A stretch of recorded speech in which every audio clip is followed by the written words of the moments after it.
안녕하세요. 오늘 우리가 함께 던져볼 질문은 바로 이겁니다. 우리 아이는 매일 학원에 가서 숙제도 꼬박꼬박 다 하는데 왜 결정적인 시험에선 수학 점수가 나오지 않는 걸까요? 정말 많은 분들이 하시는 고민일 텐데요. 오늘 저희가 들여다볼 한 수학 코칭 전문가의 블로그 글은요. 그 이유가 아이의 노력이 부족해서가 아니라고 합니다. 우리가 공부라고 철석같이 믿었던 그 모든 행위가 사실은 성적을 갉아먹는 위험한 습관이었기 때문이라고 아주 단호하게 주장하고 있어요. 네, 아주 도발적인 주장이죠. 이 글은 단순히 열심히 하면 된다 이런 막연한 격려를 하는 게 아니고요. 왜 특정 방식의 공부가 실패할 수밖에 없는지를 뇌 과학이나 심리학적 근거를 들어가면서 조목조목 분석하고 있습니다. 그래서 오늘 이야기는 아이의 공부 습관을 한번 제대로 점검해보고 싶은 분들께 굉장히 구체적인 도움이 될 것 같아요. 좋습니다. 그럼 그 충격적이라는 절대 성적이 오를 수 없는 4가지 위험한 습관부터 시작해서 판을 바꿨다고 자신하는 새로운 대안까지 한번 제대로 파헤쳐보죠. 자, 이 글에서 가장 먼저 지적하는 위험한 습관, 바로 칠판만 쳐다보는 구경꾼 학습이에요. 학원에서 선생님이 막힘없이 문제를 풀어내는 그 화려한 모습을 보고 있으면 왠지 나도 저렇게 풀 수 있을 것 같고 다 이해한 것 같은 기분이 들잖아요. 그렇죠. 그런데 글쓴이는 이걸 공부가 아니라 쇼관람이라고 딱 잘라 말하더라고요. 이 표현이 정말 날카롭다고 생각했어요. 그게 핵심을 정확히 찌른 표현이에요. 소위 이해했다는 착각에 빠지는 전형적인 과정이거든요. 아, 이해했다는 착각. 네, 뇌과학적으로 보면 우리가 무언가를 눈으로 보고 아하 하고 느끼는 거랑요. 그 지식을 뇌의 저장고에서 꺼내서 실제로 사용하는 건 완전히 다른 신경 회로를 사용합니다.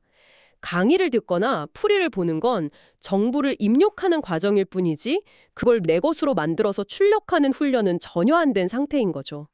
아, 그러니까 마치 유명 셰프의 요리 영상을 보고 나서 나도 저 파스타 만들 수 있겠는데 라고 생각하는 거랑 비슷한 거군요. 막상 주방에 들어가면 소금 양부터 막히기 시작하는데 말이죠. 정확한 비유입니다.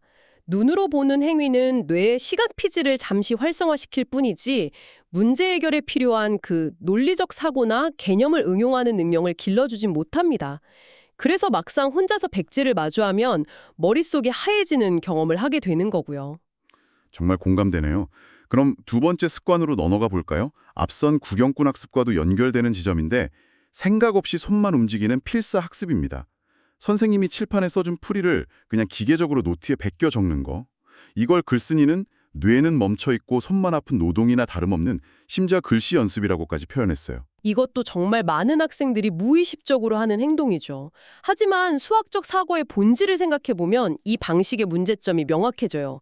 수학은 결과가 아니라 과정의 학문이거든요. 과정의 학문. 네, 이 개념이 왜 여기서 쓰였을까? 이 공식이 다음 단계로 어떻게 연결되지? 이런 질문을 스스로 던지면서 논리의 흐름을 따라가야 하는데 그냥 옮겨 적기만 하면 그 과정이 완전히 생략되어 버립니다. 그런데 이런 반론도 있을 수 있잖아요. 그래도 일단 손으로 쓰면서 외우는 게 기억에 더 잘 남지 않나요?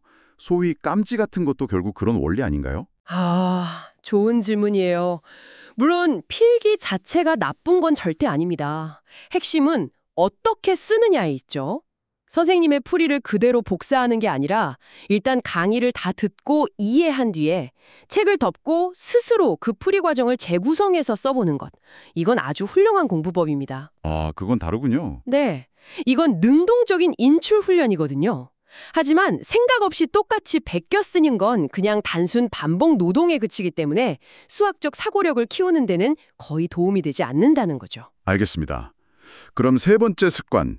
이건 정말 뜨끔한 분들이 많을 것 같은데요. 해설지에 의존하는 눈동자 학습입니다. 문제가 조금만 막히면 1분도 고민하지 않고 바로 해설지를 펴서 풀이를 확인하고 아, 이거였지 하고 넘어가 버리는 습관이죠. 그렇죠. 글쓴이의 지적처럼 문제는 시험장에는 해설지가 없다는 거고요. 맞아요. 이걸 좀 더 깊이 들여다보면 성장할 수 있는 가장 중요한 기회를 스스로 박탈하는 행위라고 할 수 있어요. 심리학에서는 생산적인 실패라는 개념이 있습니다. 생산적인 실패요. 네, 뇌가 가장 격렬하게 운동하고 새로운 신경망을 만드는 순간은 정답을 술술 맞췄을 때가 아니라는 거예요. 오히려 아, 이게 왜 틀렸지? 다른 방법은 없나? 하고 끙끙대며 고민하고 씨름할 때라는 거죠. 아, 실패는 실패인데 그 과정에서 무언가 배우고 성장하게 되는 그런 실패를 말씀하시는 거군요. 맞습니다.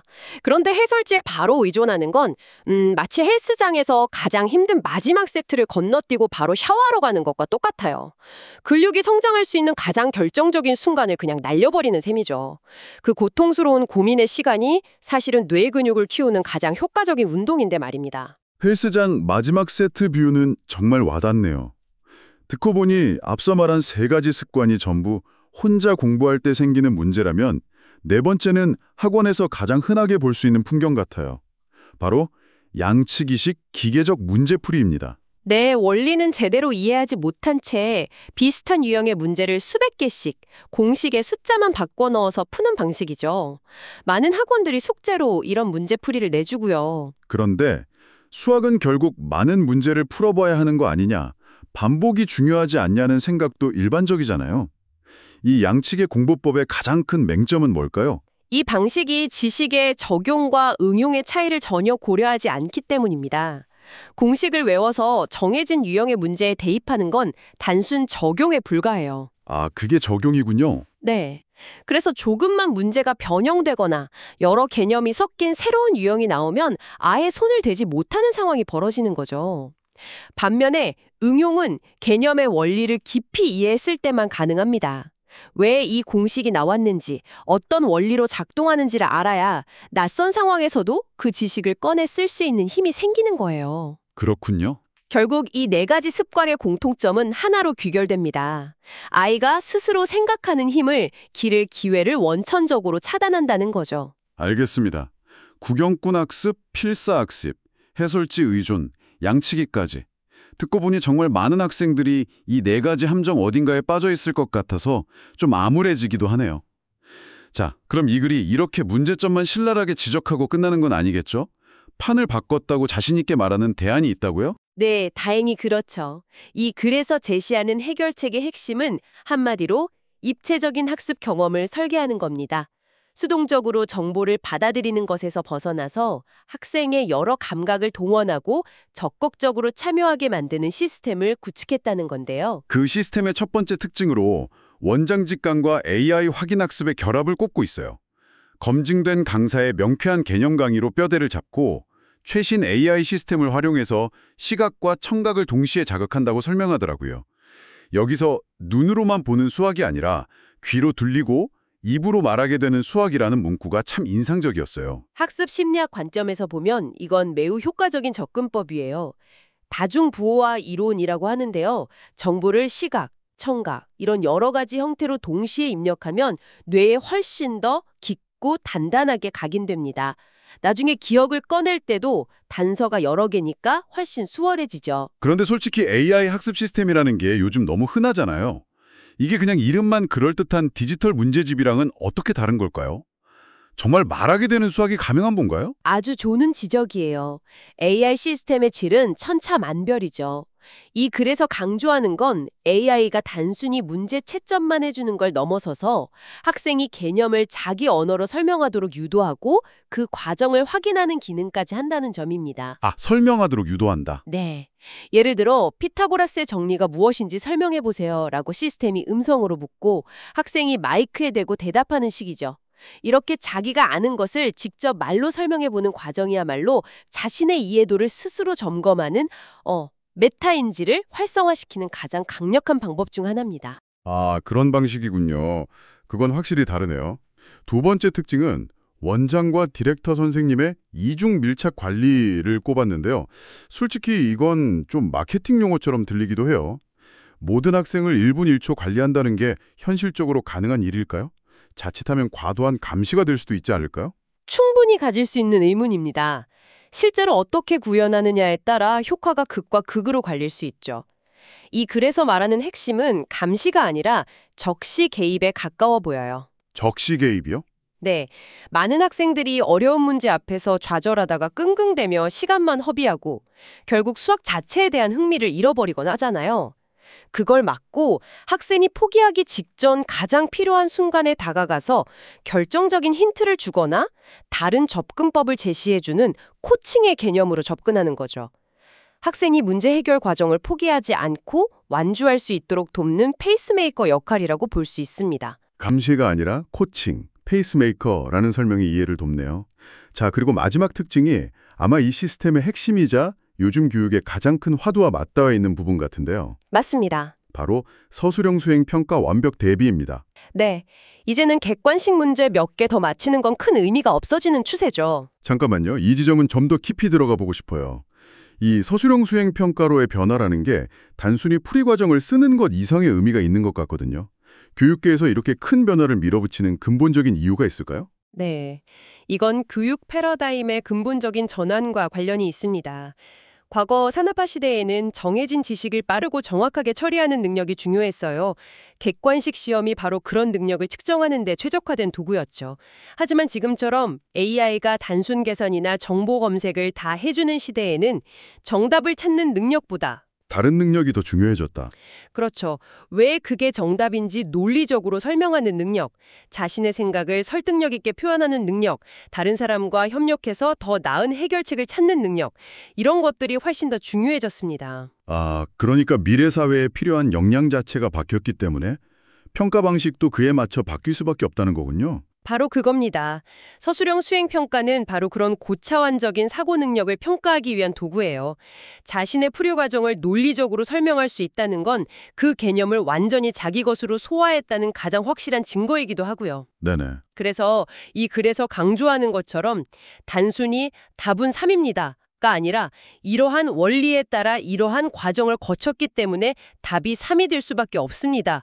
라고 말하고 쓸 수 있도록 훈련하는 것이 중요해진 거죠. 그렇군요. 시스템 자체가 아이가 자연스럽게 출제자의 관점에서 생각하도록 만든다는 주장이 바로 이 지점을 겨냥한 것이고요. 출제자의 관점을 갖게 된다는 건 문제를 푸는 입장에서 벗어나서 이 문제가 어떤 개념을 테스트하고 싶은 건지 그 의도를 파악하게 된다는 의미겠네요.